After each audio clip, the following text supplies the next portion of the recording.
Welcome to Relation Tales. Please like this video and subscribe Relation Tales. Paris, often called the City of Lights, was always seen as a symbol of romance and beauty. But for Sophie Duval, its charming streets, cozy cafes, and stunning monuments were a constant reminder of the lies she had told over the past few months. She sat at a beautifully set table in La Belle Époque, one of Paris' finest restaurants, with her lover, Lucas Beaumont. The smell of delicious food and the soft sound of wine glasses filled the air, but Sophie couldn't shake the anxiety she felt. Sophie, 35, had everything a man could want. She was beautiful, smart, and elegant. She was born and raised in Lyon and moved to Paris in her mid-20s after marrying Alexander Duval, the man she had once deeply loved. Alexander, 3 years older than her, was a famous architect known for his designs that mixed modern and historical styles. Their romance had started quickly. They met at a cafe near the Seine River, where Alexander began talking to Sophie about architecture, a passion they both shared. This led to a relationship and then a marriage that looked perfect from the outside. They were seen as Paris's golden couple, successful and admired, living in a beautiful apartment by the river. Their life seemed glamorous, with fancy trips to southern France, weekends spent with artists and intellectuals, and grand parties at home filled with Alexander's architectural models. However, beneath the surface, Sophie felt more and more restless. The excitement and passion in their relationship had faded, replaced by a routine life and the stress of maintaining Alexander's career and their flawless public image. That's when Lucas Beaumont came into her life. Lucas was 42, a businessman with a rugged charm that couldn't be contained within the corporate world he inhabited. He exuded a natural magnetism, the kind of man who could walk into a room and command attention without trying. His sharp jawline, piercing blue eyes, and athletic build turned heads wherever he went. A mutual friend had introduced them, and from the moment Lucas kissed her hand, something inside Sophie had ignited. He was different from Alexander in every way, daring, spontaneous, and exciting. Where Alexandra was thoughtful and deliberate, Lucas was reckless and impulsive. Their flirtation began innocently enough. Charming conversation over champagne, playful banter at social events. But it didn't take long for their connection to deepen. Sophie found herself longing for Lucas, yearning for the thrill and unpredictability he brought into her life. One evening, after too much wine and too many stolen glances, their flirtation turned into an affair. The guilt gnawed at Sophie, but she couldn't help herself. With Lucas, she felt alive, as if she had rediscovered a part of herself that had been buried under the weight of her marriage. And so the affair continued. For months, Sophie lived a double life, carefully balancing her role as Alexandra's devoted wife and her passionate escapades with Lucas. She knew it was wrong, but the thrill was intoxicating. Alexandra, ever the workaholic, seemed too distracted to notice, or so she thought. Tonight, as Sophie sat across from Lucas at La Belle Époque, something felt different. The evening had started as it always did, playful flirtation over expensive wine and perfectly cooked dishes. Lucas was his usual cheerful self, laughing and chatting about his new business idea. But Sophie felt something was off, though she couldn't put her finger on it. Lucas leaned back in his chair, wearing his usual confident smile. "You're quiet tonight, Sophie. Everything okay?" he asked, lightly touching her hand. Sophie gave him a forced smile. "I'm fine, just thinking, that's all." "About what?" he asked. "Life," she said softly, her voice fading as she looked out the window. The streets of Paris were alive with evening activity. But instead of feeling the usual comfort that the city provided, Sophie felt exposed as though the walls were closing in on her. Lucas raised an eyebrow, but before he could probe further, Sophie's phone, which sat beside her wine glass, buzzed on the table. She glanced at the screen, fully expecting it to be an email or a message from a friend. But the name that flashed across the screen made her blood run cold. It was a message from Alexander. Her fingers trembled as she unlocked the phone, her heart racing. The message was short, but it hit her like a punch to the gut. "Enjoy the wine, Sophie.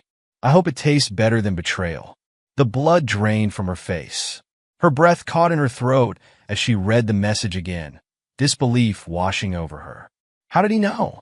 Her heart pounded, panic rising in her chest. She could feel Lucas's eyes on her, but she couldn't look at him. Everything okay? Lucas asked, his tone shifting from playful to concerned. Sophie quickly turned the phone over, hiding the message from view. She forced a smile, but her mind was racing. It's nothing, she lied, her voice betraying her unease. Lucas didn't press further, but Sophie could tell he wasn't convinced. She tried to pay attention to the conversation, the dinner, anything but the message. But her phone buzzed again, the sound sharp and impossible to ignore in the busy restaurant. She didn't want to check, didn't want to see what Alexander had sent this time. Still, her hand moved on its own, unlocking the phone. Another message appeared. You always said you love French cuisine. I wonder if you'll enjoy it as much when your life falls apart. Look around, Sophie. Do you feel safe? Her throat tightened. She glanced around the restaurant, her eyes scanning the faces of the other diners. Was Alexander here? Was he watching them? The thought sent a shiver down her spine. Lucas noticed her growing distress. Sophie, what's going on? You're acting strange. I need to go, she whispered, her voice barely audible as she pushed her chair back from the table. Lucas frowned, confusion written across his face. What? Why? What's happening? Sophie stood up, her legs unsteady beneath her. She couldn't explain it to Lucas. How could she tell him that her carefully constructed world was crashing down around her? That Alexandra, the man she thought she had fooled, knew everything. But before she could move, her phone buzzed again. She knew she should ignore it, but she couldn't resist the urge to look. The message that greeted her this time made her stomach drop. By the time you return home, I'll be gone. And so will the life you've been living. Consider this your last meal as Mrs. Duval. Bon appétit.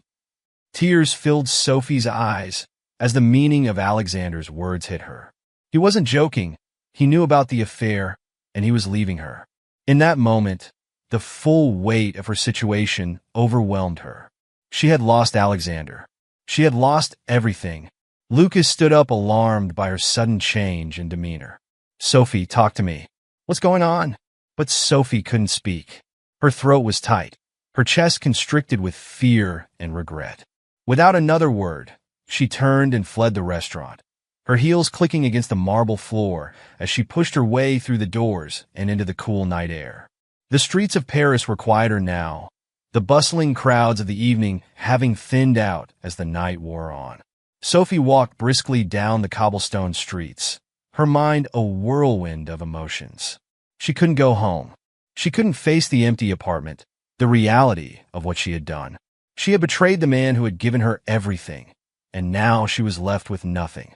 She wandered aimlessly through the city, her tears blurring the lights of the street lamps and storefronts. Memories of her life with Alexandra flooded her mind. Their wedding day, the trips they took together, the quiet mornings spent in each other's arms. How had it all gone so wrong? Sophie had always thought she could have it all. She believed she could love Alexandra and have her affair with Lucas without consequence. But now she realized how foolish she had been.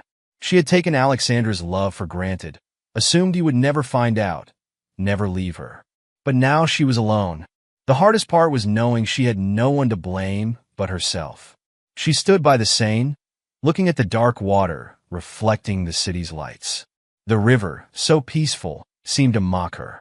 Paris had once felt like a fairy tale, but now it felt empty and unforgiving. Her phone buzzed again, breaking the quiet. She hesitated before checking it, her heart sinking as she read Alexander's final message, "Goodbye, Sophie. I hope you find what you're looking for. You won't find it with him or in the life you've been living, but I hope one day you'll realize what you've lost." And just like that, it was over. Alexander was gone. Second story. My girlfriend and I recently took a break, but we ended up getting back together sooner than expected. I thought we were going to break up for good because she seemed like she wanted space, but we agreed to a no-contact period to figure things out. During that time, I realized I had been neglecting her, and I promised to work on myself and our relationship. Things started improving between us. While we were on a break, I started going to shows with friends and met a girl named Jay. We talked whenever we saw each other at the shows, and it seemed friendly. After a couple of weeks, she asked for my number through a friend, and we started texting casually. Later, I found out from that same friend that Jay had a crush on me. One night after a show, I gave Jay a ride home since she didn't have one, and we ended up hanging out at a park because she didn't want to go home right away due to personal issues. I made sure to tell her I had a girlfriend, but my friend said she was still interested in me. I eventually called Jay to clarify that nothing could happen between us, and she seemed to understand. After that, I went on a date with my girlfriend, and we ended up getting intimate, which made me feel like we were finally reconnecting. But the next day, I went out to another show, and Jay was there again. I tried to keep my distance, but I ended up drinking too much and getting sick. After I recovered a bit, my friends and Jay helped me to my car, and that's when things got blurry. At one point, Jay got touchy and eventually kissed me. I pushed her away after a couple of seconds, telling her I couldn't do that. I felt really guilty and confused afterward, even though I didn't want it. A few days later, Jay asked me for a ride home again. I agreed because I felt like she had helped me out when I was drunk, and I wanted to return the favor. During the ride, she seemed a bit tipsy, and while nothing happened, I felt confused by her smile, her laugh, and the way she looked at me. I felt bad because everything is going well with my girlfriend, but I keep thinking about Jay. I plan to tell my girlfriend about the kiss because I've already mentioned Jay to her before. But I'm confused about what to do next. Should I cut Jay off? Or just accept that she'll be around when I see my friends? I'd appreciate any advice or thoughts on this situation.